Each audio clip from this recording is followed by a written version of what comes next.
Pearson. I'm the host of Decisions Now, which is a podcast brought to you by EvalueServe about how to leverage data and AI to improve business decisions. Today, we're joined by Phil Wu, who is the CEO of NXT Chapter International and the former global executive at UPS and part of EvalueServe's Partner Advisory Council. With over 30 years of experience in transportation and logistics, Phil has generated billions in revenue through yield management, business execution, and product innovation. So he brings a wealth of experience to our topics today. So Phil, welcome to the show. So today, Phil's going to join us to explore how Agentic AI is transforming logistics operations, enhancing decision-making processes, and creating new opportunities in the transportation industry. We're going to jump into real-world examples from his extensive experience in the industry. And so let's just get started. So Phil, you've said that agility isn't enough anymore. Can you explain what you mean by that, especially in the context of how companies need to adapt to technological change and work with different vendors? So actually seeing a lot of different things, but I'm super excited about what the transformation we're going to see now, especially around the agentic processes, right? There's a lot of things that are happening at a very beginning stages, but I could see the potential hitting it. So today, as we kind of talk about agility and changes, I think we'll be talking about what is kind of happening right now and then also maybe what can happen in the future as the technology develops, especially around operation and commercial processes, right? So I think AI-driven automation is there, right? I mean, you have previously large language models, and then you have AI agents that are kind of just pretending to be people, right? But the process and technology, at least the way I kind of seen it, is gotten to a point where it's now able to really support people in a more better way, simplify process, and maybe even do things autonomously, both in operations and commercial. So as companies think through this future curve of changes and stuff, a lot of process will get disrupted, and not having that agility and the ability to make changes to your process will make companies suffer in both the customer experience side of things, right? But also being able to cover their costs, right? Because some of the current process AI should be able to, agentic AI will be able to reduce the cost because, the setup time, the actual processing time will be so much better. And we can talk about those examples as we kind of get a little deeper. I think to the point that you were making, it's important to also share that we're recording this in June of 2025 because everything is evolving so quickly. So it does seem like you open the news every day and there's a new advancement that's being made, or people are using this in different capacities as well. So it's evolving faster than it ever has in the past as well, which is also a very interesting piece about how to deploy AI in an enterprise, because enterprises typically aren't known for that. But of course, there's a lot of downsides of moving too fast as well. But one of the things is, back at UPS, you led a really interesting project with EvalueServe to identify which cities were worth investing resources in. So how did combining data analysis with interviews that you were leading lead to city level market sizing, and how did this ultimately change UPS's go-to-market strategy? The challenge at the time was China was such a big market, and most firms do not have economic data down to the city level. And at the time, China was really kind of seen as more of a holistic piece, or at least maybe even in three parts: Northern China, Eastern China, Southern China. And we had to really decide what are the next wave of cities we got to focus on. So the effort was really introducing quantitative analysis and qualitative analysis to basically use existing macroeconomic data, but then ask very detailed questions about the industries that are being built in the cities, what companies are doing what their shipments are. So we kind of combine the economic data plus what the survey data told us and extrapolated that, right? That was kind of pretty cool because we were the only ones at the time with EvalueServe support to be able to get down to city sizing. And that data was instrumental in the business case, working with the city planners, capital expenditure to be able to really figure out how much money to put in it, how many package car, what are the distance and all that. But all that to say is that was completely up for disruption, right? Because the qualitative surveys required a lot of interviews, right?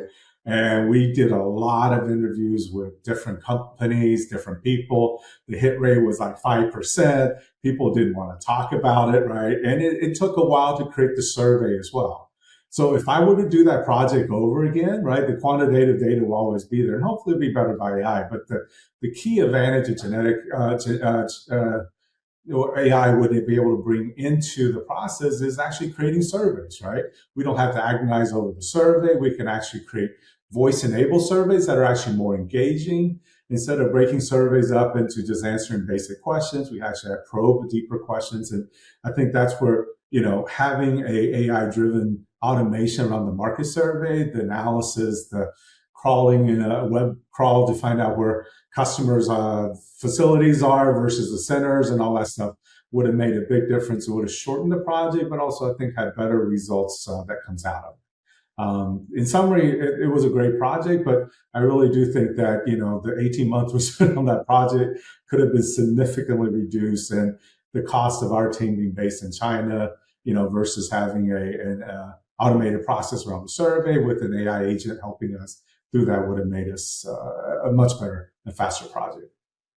Yeah. And I think that's something that probably every business leader is looking at today is, projects of the past, like if you were to redo them today, how would you evolve them? What would you do differently with them? And what's the increase in speed and efficiency and cost savings that you can get through all of that as well? So that's really where things are certainly going and how things are adapting quite a bit, given Gen AI and Agentic AI being at the forefront now. So one of the pieces is that you really helped transform UPS's product management by introducing frameworks like jobs to be done and right to win benchmarking.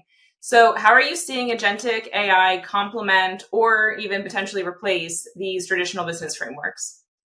Since you're asking, Erin, right, what it could do, the jobs to be done model requires a lot of surveying, right? A lot of questions around to build what the needs are and what the differentiation are. And I think we're going back to the survey process again, right? Instead of taking for quite a bit of time developing the perfect survey with the right decision trees and the yes, no, and then the qualification questions, you can actually work with the AI agent to help you think through the questions and be able to think through how, even if the person doesn't answer correctly on the qualification, how to guide them back to the right way, capture word maps of the things that they actually verbally communicate through the communication versus just saying, hey, my customer ships 2 pieces, my pain point's this, right? So ultimately, I think will change the survey process. And finally, I do think at some point, because jobs to be done is really to kind of create that data, but also to kind of understand the persona of the person and figure all the elements of that out. You can actually probably create it for future product managers and developers, a persona that's actually an AI agent, right? To be able to answer questions about what they are looking for, pretend like I am a consumer of your product. What are the key features I'm looking for? How would I use your product, right? And then have a good conversation about new product features that may actually be beneficial or not. And then you can then test it again, right? So instead of, trying to hit every single live person, I think you can reverse the process and use an agentic agent to kind of pretend to be the customer and think through some of that. So that's the jobs to be done model, right? The other side is the market benchmarking that you guys used to do for us, right? And that process actually was also a very painful process. Let me describe the process and then talk about how market intelligence could change, right? So the project that we do for product benchmarking is we actually engage EvalueServe and a team in India at the time to basically crawl websites, right? Look at it's all public material, so those are important things to have, to say, okay, look at equivalent products. So, competitor A, competitor B, what are their products? What are their product features, right? There's 30 different products. Tell me what the features are. Summarize the data and bring it all back together, right? So that was an incredible, tedious process. And the challenge of that was always trying to reduce the cost, right? Because in the accuracy, right? So having someone who's not familiar with our products, being able to go through and scrape the data, they'll take a look at it. We'll have to go through an evaluation, assessment, make sure it's right, go back and check. That took time, right? each evolution of that process took about 6 months on average, right?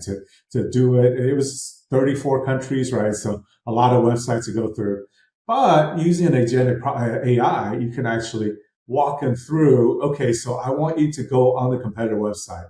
I want you to look for these following information. Then go back and look at and crawl through that information.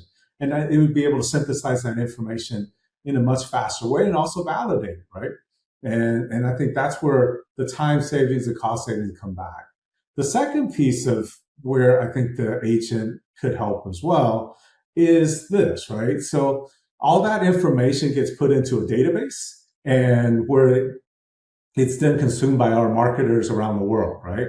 One of the biggest challenges, it's a big database, right? And the information's all stored there. So the challenge would be is for someone to get to that insight or that key piece of information, they have to like go through different spreadsheets, go through different FAQs, and it's just a very difficult thing to try to get to that insight to a point where the usage rate was not as high as we'd like it to be. So the second piece I would say that would be helpful is then instead of a database, it could be a knowledge repository that's enabled by it, load it up to an agentic AI, and then the AI could actually look through that information, provide insight. I think that has bigger applications, not just in the market research world, but in most of the FAQs, right?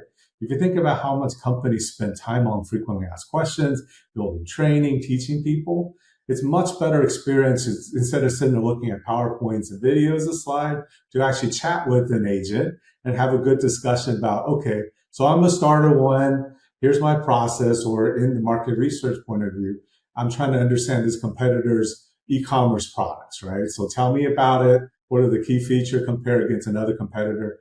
And they'll be able to synthesize that off all the data. I've seen examples of that being used, and I would love to have had that when I had the tool and the ability to pull that. Yeah. One of the things that's quite interesting on all of this is certainly agents can come in and they can make everything a lot more efficient. There is going to be a level of training that all of the agents have to go through. I've been at some recent events where people are now, one of the top conversations is how do you onboard an agent? Do you have to put them through employee onboarding like you would like if you just hired somebody out of college, or a senior executive that you're bringing into your company? Like, how do you actually train them to understand not only certainly what are the industry standards and to develop that domain expertise within the agent in itself, but also what are my individual company policies? What are my rules? What are the constraints that you have, whether it be on the market side, on the company side, or their new regulations, etc. So there's going to be this whole new like training protocol that goes into all of that. So you can build in agents to create that more efficient process as well. Absolutely. So I think that brings up an interesting point here. So I don't think, at least in my opinion, I don't think the agents will replace the employees or the experts, right? This is off topic a little bit, but I had a good friend that was in the legal field, right, doing real estate law. And they got approached by an agent, an AI company that specializes in building legal contracts. But their agent was trained out in British law, right? So it didn't understand the litigious natures of the US laws, right? So when they used it, it was missing a lot of components. So for them to be able to then get into the US market, they engage them as a firm, offer them the product for free to help train and use the product, right? So I think all that will have to happen. Ultimately, too, even with the training in place, there still has to be some expert that says, yeah, this is kind of close, or you're really, really far off. Plus, I mean, there's hard rules for competitive intelligence, right? There's, data, that information you can and cannot access.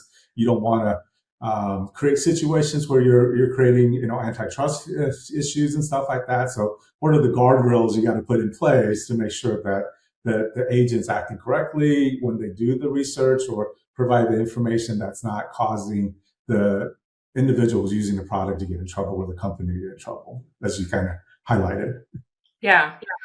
Well, for sure. And just having the domain expertise, and to your point, there's a lot of different types of domains that you may need to be trained on and familiar with in order to operate in certain markets, certain industries, certain fields, certain departments. So to find that agent that is going to be the good fit for you will also take a lot of that training. Yeah. experts like yourself and us, those are probably the nice area for us to kind of help bring to fruition. Yeah.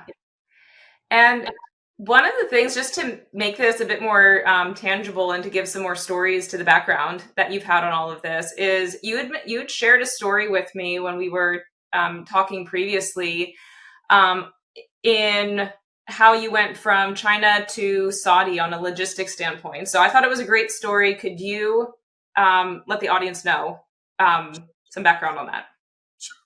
This was an older project of a very large firm that's, I think this was even before the AI was there, but agentic AI was not, right?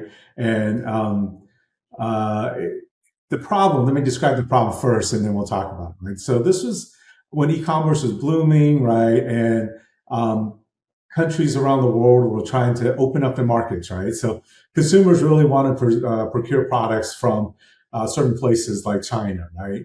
And the challenge was this is the China to Saudi Arabia or Middle East, where the government at that time was very interested in making sure that their regulations and laws were protected, right? So for those of you not familiar, there's definitely more concerns about certain type of products that's prohibited to come into the country. But there's also on the other side, these folks that are shipping and looking to do business that one may not be familiar with the law or two trying to bypass the law, right? So they're trying to get certain products into these markets without the controls, right? So it was a big problem because if you think about it physically, someone's buying a product on a China website and then didn't know that it was prohibited. So it got shipped and then now it's stuck in customs and it's like the lost bag from wherever because it's just stuck in a loop, right? And it just builds up inventory.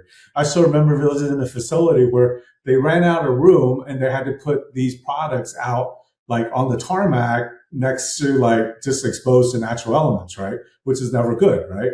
And then the cost for the government is very high. So there's a natural interest for everybody to try to work through and make sure that this is actually a good compliant product and it's not being held and then it's clear, right? So what we did was really kind of think through the type of partnerships we had to have. So this firm actually was pushing their product at the time and we did a lot of ideation around that product. But there was a lot of use cases around certifying alcohol to different things. We're like, okay, maybe instead of that, can you take images that look like, that comes from our x-rays, right? UPS x-rays, and then create kind of a confidence interval. Like these are things that criteria you may want to look at and say, this makes sense, right? And then you also got to get an input from the website and also from the government. So together we could create 3 sets of almost verification agents that would say, okay, when you buy something from that website, take a look at the picture, right? And is that a correct item? Figure out the HS code, right? For those who are not familiar, HS code is kind of the tariff code that says, hey, based on this, a shoe, it's got this code, then that's how we charge taxes and all that. So you take a look at the picture and tell me what that is, right? Now you declare what's the code. And that information then gets shared to UPS, right? So we would consume that information and that information would come in and say, hey, here's the commodity that it is based on what they said the website is. And then finally, when it gets through, they'll go to the government and they'll be able to say, okay, is that true? So kind of walking through this process, it actually creates kind of a 3-step validation. One, you say, okay, this image is that HCS code.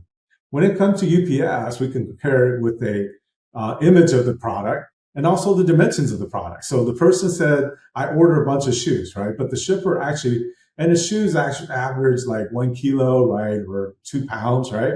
But the package comes as 20 pounds, right? That's a red flag, right? I mean, it's, you said it's a shoe, but it's heavier than a shoe, or you said it's an iPhone, but it's lighter than an iPhone, right? So, we then say, okay, this product looks a little funny, right? So maybe then it should get pulled out for inspection before it left our facility, right? Now, and if it's green on their side, the website is green on our side, then the government then can say, okay, I got 2 green lights, right? Then I could probably inspect it less because we know how UPS check in, how the website check in, and the AI agent was kind of not talking to each other because that's not okay, right?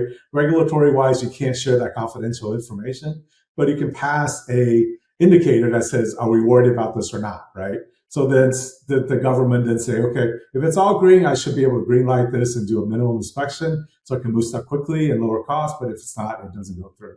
It worked out pretty well, but it also got into deeper conversations about, what can you do to really figure out different codes and how to create consulting around making sure the products are right, change the tax code. I still remember the government going, Tesla, what is that, right? Is it a car? Is it a technology device? How should we classify it, right? And then, so it was just a really fun project, but I think it was in the beginnings of the process of thinking about how you can cross collaborate using different agents that kind of do their own thing, but then we wrote it to blockchain, right? And so that blockchain shared with everybody and passed through. So unfortunately, we couldn't commercialize that project, but it was a really, really good idea, and everybody involved thought that was really well, that had a lot of potential. Yeah. And if you were to go back and start the project again today with Agentic AI at the forefront of it, what steps would you do differently, or where would you try to bring in the agents? Oh, the training process was painful, right? I mean, you literally had to have someone that goes, okay, look at this image. Is it dangerous? Isn't it dangerous? Right? And then do that validation process, right? And that was difficult, right? And also, I think instead of like 3 agents, you can actually create a lot more individual agents that simplify the process, right? So instead of kind of using a pure code look, I mean, the agent can actually do more independent work up front and check on more levels and create a better confidence interval. So that's one, answer your question more directly. But 2, the training and putting the guardrails around the images and stuff like that, that's where I think the agents can kind of come through and create our confidence interval and make sure that's a lot better. But the short of it is, a lot of automation around that process could still happen today, right? Because the clearance process, the brokerage process is never easy. For folks that'll ship internationally, it's like you're flying to a new country, going through visa process, having your baggage checked, and waiting forever for your bags, right? So imagine going to a brand new country, trying to sell your product. None of that is clean, right? So agents that could help with figuring out if your product's a good fit for that market. Does it have tariffs and costs and stuff like that? That's one side of the agent. How to make sure that the product is with the transportation company, get the best rate, and agent can help you figure that out. And then finally, how to get past customs without the inspection. And then also getting to your customer, right? And making sure they're not paying a lot of duties and fees. All that were not part of the capability. We're just trying to clear the project or the product, right? But in the end, if you have all these new agents, it can add so many more layers to the experience of the shipper, the transportation company, as well as the government entity, in my opinion. Yeah. And I'm sure that's where things are going as well, which actually leads me into like the next couple of questions, which are much more, forward thinking as well. So we've talked about how agentic AI can transform market intelligence and market research. So can you talk about some of the exciting developments that you're seeing in this area already, particularly around agents conducting like live customer service or interviews? Yeah. So I did a little research. I started working with a company out in Europe. Does voice agents and do surveys and stuff like that. I think it's just an incredible area opportunity, right? There's a Forbes study that says the market for voice agents is over $5 billion, right? Don't quote me on that, but that and growing 25% year over year, right? It's an amazing thing because what's happening is instead of trying to fill out surveys by email, talking to this person that it's just trying to force you to answer questions 1 through 10. You're now having a real conversation with someone. And I actually saw a demo of that today. And the time it takes to create a survey is much reduced, right? So where this all kind of comes together, I think is it's going to completely disrupt the current market research type effort, but also customer onboarding too, right? When you're trying to qualify a customer upfront, which is like a market research project, you can ask questions, you can set schedules with another agent, you can actually, if you're connected to proper APIs, actually open up an account, right? So you don't even have to have a person. As long as you set the AI that's properly can qualify the account, ask the right questions and do that. So I think it's incredibly positive because you'll reduce the cost of how much it creates a survey, how much time you'll create needed to actually go through the process. I think you'll increase the hit rate. And finally, I think the customer will actually enjoy the experience better, right? When they go through that effort. So that's the market research, the customer conversion side, right? And I think there's also additional opportunities, right? There is any sort of business process that requires you to talk to somebody, right? So if you're a small SMB, right, and you're not out of the logistics space, you're a real estate agent now, right? And you still got to qualify someone as well, right? So you're going, okay, you're looking to buy a house. How much is the house, right? Where would you like to be? And this is something you can pre-qualify with an agent as well. Any sort of these qualification processes, that's where I think that agent can come in if properly trained and set up. And the company that did the demo for me, there was no code, right? It's all visual. So you're basically like, okay, I'm typing a text here, connecting, and then I want this agent to do this and do that. It took 10 minutes to set up. It was incredible, right? And all that would then just basically take away from the person who normally would say, okay, tell me where you want to buy, how much volume, or how much can you pay, and then all that, right, gets removed. And the efficiency and the cost reduction, but also the experience, I think will make a significant impact. And I think that's where that would come in. And that's not that far off. I mean, it's already there. People are doing that. It's just the challenge is how to integrate that into your corporate processes, right? Mm-hmm. Making sure that infrastructure, and to your point, Erin, they're asking the right questions. You're not going off, and creating a bad experience and creating errors and stuff like that for a big corporation. But SMB, small businesses, they could do this today, right? And be able to get so far ahead of that, their current process, and make a difference, right? So. Yeah, absolutely. I mean, certainly just integrating it into your company and your policies makes a big difference. And so the agility of some smaller companies in order to roll this out is really quite extraordinary. And Phil, my last question for you is just looking ahead, what is your boldest prediction for how agentic AI will transform enterprise decision-making in logistics and transportation? With which current business practices might be completely reimagined, and how can companies prepare? So I can give you three. So the first one's decision support, right? Executives are always like decision support. There's so much data. And one of the things we always struggle with is getting that single source of truth so everybody's answering the same question, right? So having a internal knowledge provider that can consume all the data that corporations can provide, and then being able to create a dashboard that the leadership can actually get insights out of so they can make good decisions. That, I think, is going to be incredible. This is, I think, still pretty far off, but for those of you that's been in corporate world, and I know, Erin, you have too, the dashboard you create for executive, the weekly report you write for executives, right? And then the questions you get afterwards that says, what's going on with this? Can you tell me more? And the Sunday nights you spend preparing for that Monday meeting. I think that's where that disruption could happen, right? And be good at it, right? You could train the agent to be able to do that, to consume that data and be able and learn the voice and be able to provide those insights, right? And then you won't get that urgent text or the IM say, I'm going in front of the senior leader and can you tell me the answer to this, right? So I think that's number one. Number two, operations, right? There's a lot of talk about dark warehouses and network optimization stuff. Robotics and eVTOL and automation around not just taxis, but transportation. I think that's next, right?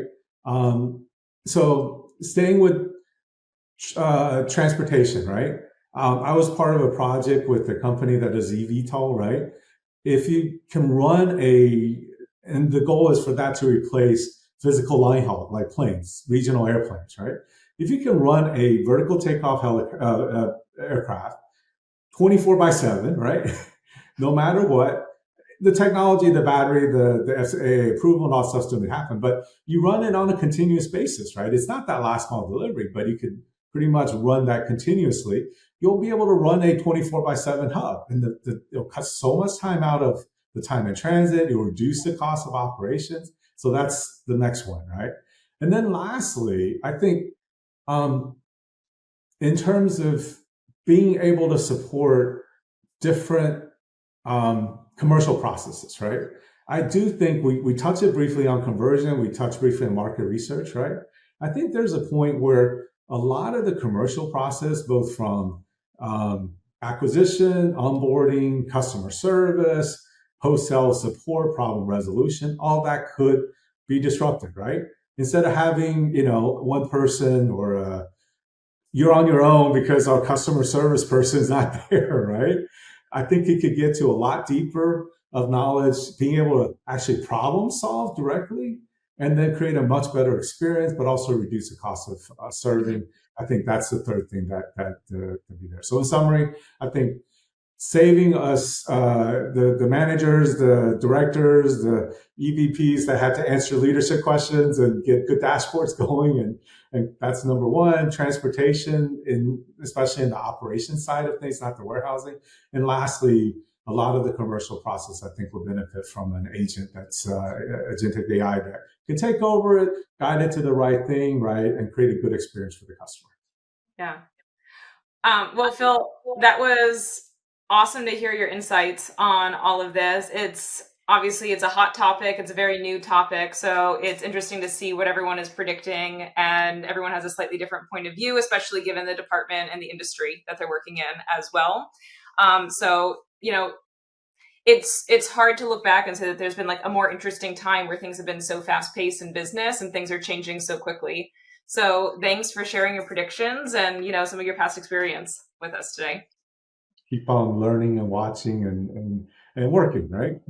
Absolutely. Thanks for listening to this episode of Decisions Now. Check out all episodes at evalueserve.com/podcast, and don't forget to subscribe for future episodes.